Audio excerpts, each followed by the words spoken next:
अस्सलामुअलैकुम वरहमतुल्लाहि वबरकातुहू। दोस्तों, क्या आप जानते हैं कि म्यूज़िशियन कंपोज़र युवान शंकर एक रिवर्टेड मुस्लिम हैं। इस्लाम कबूल करने के बाद उन्होंने अपना नाम अब्दुल खालिक रखा था। ये बात बिल्कुल सच्ची है, आप इसे गूगल पर सर्च भी कर सकते हैं। जब उनसे इंटरव्यू में पूछा गया कि आप किस लिए अपना धर्म बदल रहे हैं, तो उन्होंने जवाब दिया कि इस्लाम मज़हब के अंदर कोई छोटा बड़ा नहीं होता, सब प्रार्थना करते हैं, सब बराबर हैं। इस्लाम कबूल करने के बाद उनका एक वीडियो भी सामने आया था जिसमें उन्होंने सब कुछ बताया था। अगर आप उनकी पूरी स्टोरी जानना चाहते हैं तो वीडियो को लास्ट तक पूरा ज़रूर देखिएगा। तो चलिए वीडियो को शुरू करते हैं। शंकर राजा का कहना है कि मैंने दुनिया के जहरीले तरीन कीड़े मकोड़ों, सांपों और बिच्छुओं समेत हर एक के खिलाफ अल्लाह ताला को अपना साथी बना लिया है। अब मुझे किसी का कोई डर नहीं। अपने एक इंटरव्यू में इनका कहना था कि मेरी माँ बीमार थी, मैं अस्पताल में उनके बेड के किनारे बैठा था। कमज़ोर और बीमार सा हाथ मेरी ताकतवर मुट्ठी में था। मैं बहुत मुतमईन था कि मैं अपनी माँ को मरने से रोक लूँगा। अभी ये सोच आई ही थी कि उसी लम्हे माँ बेदम हो गई। चौंक कर उनका चेहरा देखा, कोई जंबिश न थी। रग टटोलने की कोशिश की मगर जिस्म ठंडा हो चुका था। घबराहट के आलम में अस्पताल के कमरे में चारों तरफ देखा, कुर्सी से उठा, खिड़की और दरवाजे को घूरा। क्या चीज़ थी जो माँ के जिस्म से निकल गई। कमरे में युवान शंकर राजा का कहना है कि मैं आइन उसी वक्त सऊदी अरब में मुकीम एक दोस्त की याद आई। वो दोस्त मुसलमान था और कई बार अल्लाह ताला की ताकत और बड़ाई बयान कर चुका था। मैंने उसे फ़ोन घुमाया और माँ की मौत से आगाह किया। मेरे दोस्त ने इस्लाम को समझने की हिदायत करते हुए कहा कि मौत अल्लाह की निशानियों में से एक है। रूहें अल्लाह की तरफ से आती हैं और वहीं वापस चली जाती हैं। तुम्हारे तमाम सवालों का जवाब कुरान मजीद में मिल जाएगा। मैं तेजी से उठा। मेरा घर मेरी मंजिल थी। उस रोज़ मंजर ही कुछ और था। अजीब सी बेचैनी थी, कुछ खौफ भी तारी था। घर में दोस्त की दी हुई जाय नमाज और कुरान पाक को तलाश किया। नहा धोकर जाय नमाज पर बैठ गया। सिर्फ एक ही जुमला मुंह से निकलता रहा, या अल्लाह मुझे माफ़ कर दे, या अल्लाह मुझे माफ़ कर दे, या अल्लाह मुझे माफ़ कर दे। इनका कहना था कि गुनाहों की माफ़ी का तलबगार होने के बाद उठा, कुरान पाक खोला, पढ़ने की कोशिश की। तर्जुमा समझने में देर ना लगी। कुरान पाक का एक एक लफ्ज़ भारी लगा। मैं शायद उठा ना सकूं, सिरातल मुस्तकीम शायद मेरे बस में ना हो, लेकिन पता नहीं कहाँ से मुझ में ताकत उद कर आई। मैंने उसी लम्हे इस्लाम लाने का फैसला कर लिया। वो दिन और आज का दिन, इस्लाम ही मेरी ज़िंदगी का मरकज़ है। मैं कबूल इस्लाम के बाद से बहुत खुश हूँ। मुझे अल्लाह ताला ने वफादार बीवी और चांद सा बेटा अता किया है। इन्होंने कहा कि रूह और मौत क्या होती है, मैं जानता ना था। हिंदू मत में मौत का तसव्वुर वाजिब तसव्वुर नहीं था। इंसान कैसे पैदा होता है, कैसे मरता है, मेरे साबिका मज़हब ने मुझे कभी नहीं बताया।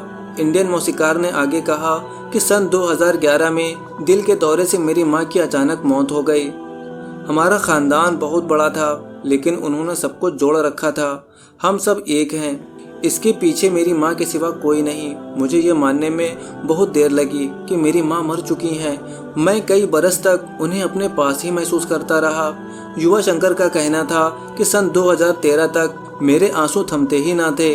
आंसुओं की लड़ी बहती रहती थी। मैंने लड़कपन में भी बहुत काम किया, लेकिन उनकी मौत के बाद से किसी और चीज़ में ना दिल लगता था, ना तवज्जो मरकूज होती थी। हर सोच माँ पर आकर रुक जाती थी।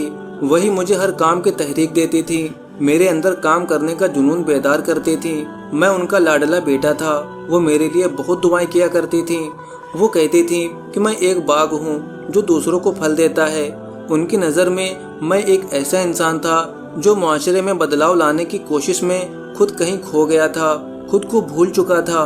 वो जानती थी कि मुझे सबसे प्यार है, मैं भी दूसरों में प्यार बांटता हूँ। युवान शंकर राजा ने बताया कि मेरे वालिद कट्टर हिंदू हैं। मेरी माँ भी हिंदू मत से ताल्लुक़ रखती थी, लेकिन मेरी सोच दोनों से ही अलग थी। मैं सोचता था कि कोई सुपर ताकत है जिसने दुनिया बनाई और अब इसे कायम रखे हुए है। कोई तो है जो निज़ामी हस्ती चला रहा है। मुझे हमेशा से खुदा की तलाश थी।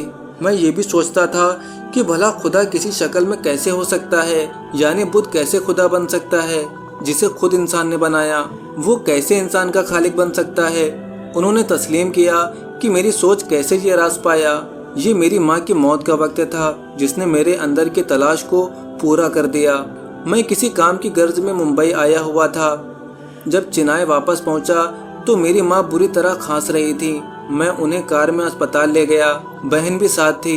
ये कहते हैं कि मैंने नाम नहीं बदला। हिंदू नाम से बेचैनी हो रही है। मैं अपना जल्द ही नाम बदल लूंगा, क्योंकि फौरी तब्दीली से शरीयत का मसला खड़ा हो सकता है। इन्होंने 31 अगस्त 1979 को चिनाई के अमीर ब्राह्मण घराने में आंख खोली। इनका खानदान पन्नीपुरम से ताल्लुक रखता है। जिंदगी भरपूर तो होना ही थी। बाप का मिजाज ही और था। बिल्ली रास्ता काट ले तो घर में पुजारी डेरे डाल लेते थे। गिलास टूटने पर भी प्रार्थना की महफिल जमती थी। ये मंजर बचपन ही से शंकर की आंखों में खटकते थे। ब्राह्मण सोच के साथ पैदा होने के बावजूद इस मन में ब्राह्मण समाज के हवाले से कई सवाल उठते, जिनका कभी जवाब न मिल सका। इंसान को कौन पैदा करता है? इंसान के मरने के बाद रूहें कहाँ जाती हैं? मुर्दे को जलाने से क्या मकसद हासिल होते हैं? राख पानी में बहाने से क्या होता है? हिंदू मत इन्हें कभी मुतमईन न कर सका। 1996 तक तमिल फिल्मी दुनिया में इनका तोती बोलता था। ये मंजिल इन्होंने सिर्फ 17 बरसों में हासिल की। इन्होंने कम उम्र में जो नाम कमाया वो शायद ही किसी और को नसीब हुआ हो। 16 बरस की उम्र में इन्होंने फिल्मी अदवन धाम में म्यूजिक से दुनिया में धूम मचा दी। AR रहमान के साथ राजा नटवर लाल के म्यूजिक देने वालों में ये भी शामिल हैं। 23 वर्ष की उम्र तक पहुँचते पहुँचते ये 100 फिल्मों में म्यूजिक दे चुके थे। सन 2001 के बाद से फिल्म साथ इनके पीछे पीछे और ये आगे आगे। मांग में यही सबको पीछे छोड़ चुके हैं। ये कवरेज के आलमी फिल्मी मेले में सन 2009 में अवार्ड हासिल करने वाले वाहिद हिंदुस्तानी मौसीकार हैं। ये म्यूजिक राइटर भी हैं और सॉन्ग राइटर भी, फिल्म कंपोजर भी हैं और ऑर्केस्ट्रा तो इनसे अच्छा शायद ही कोई बजा सकता है। गिटार पर इन्हें मलका हासिल है। ये रिकॉर्ड प्रोड्यूसर भी बेमिसाल हैं और फिल्म प्रोड्यूसर में भी इनका सानी नहीं। रिवायती तमिल मौसीकी और शायरी को जब नुसरत फतेह अली खान के स्टाइल में मगरबी अंदाज में शाकिब के सामने रखता है तो मौसीकी और शायरी फिल्म की कामयाबी की जमानत बन जाती है। ये नौजवानी में तमिल फिल्मों में रिमिक्सिंग का बानी बन बैठा। सिर्फ 34 साल की उम्र में इन्होंने तमिल फिल्मों के 2 सबसे बड़े इनामात कई मर्तबा अपने नाम किए। 2 फिल्म फेयर अवार्ड और 4 वाजे अवार्ड हासिल करने वाला ये वाहिद मुंशिकार है। अपने माया नाज काम की वजह से ये यूथ एकॉन के क्लब से भी पहचाना जाता है। राजा ने पहली शादी अपनी फैन सजाया चंद्रन से 25 बरस की उम्र में की। सजाया खुद भी मौसीकार थी और लंदन में मुकीम थी। लंदन में दोनों सन 2002 में एक शो में मिले और फिर वो एक दूसरे की पसंद बन गए। एक खुफिया शादी का ऐलान इन्होंने 21 मार्च सन 2005 को चिनाई के मयार हाल में शादी के तकरीब में मुनक्किद करके किया। दोस्ती 3 साल चली, लेकिन शादी सिर्फ 3 माह चली। अलहदगी की वजह नाकाबिले इस्लाह इख्तलाफात बताई गई। दूसरी शादी 30 वर्ष की उम्र में शिल्पा से की। 21 सितंबर सन 2011 को दोनों आंध्र प्रदेश में शादी के बंधन में बंध गए। ये शादी भी न चल सकी। वो खुद को बहुत अकेला महसूस कर रहा था, इसलिए मुसलमान लड़के जाफरून निज़ार से सन 2014 में तीसरी शादी की। अल्लाह ने सन 2016 में चांद सी बेटी अता की। दोस्तों, दीन इस्लाम ये एक फितरती दीन है। हर इंसान की ज़रूरत है। जो मुसलमान नहीं वो हमेशा यह ख्याल करता रहता है कि मेरा अंदरून खाली है, वो किसी चीज़ का तलबगार है। दोस्तों, हर किस्म के इश्कालात का जवाब वो आपको इस्लाम और कुरान ही देगा। कोई दूसरा मज़हब आपको किसी इश्कालात का जवाब नहीं दे सकता। अल्हम्दुलिल्लाह, अल्लाह का शुक्र है कितने ही लोग इस्लाम और कुरान से मुतासिर होकर रोज़ाना मुसलमान हो रहे हैं। अल्लाह से दुआ है कि अल्लाह ताला इस्लाम को तक़वियत और गलबा दे और हम मुसलमानों को सही मायने में मुसलमान बनाए। तो ये थी दोस्तों आज की वीडियो आपको कैसी लगी कमेंट करके ज़रूर बताएं।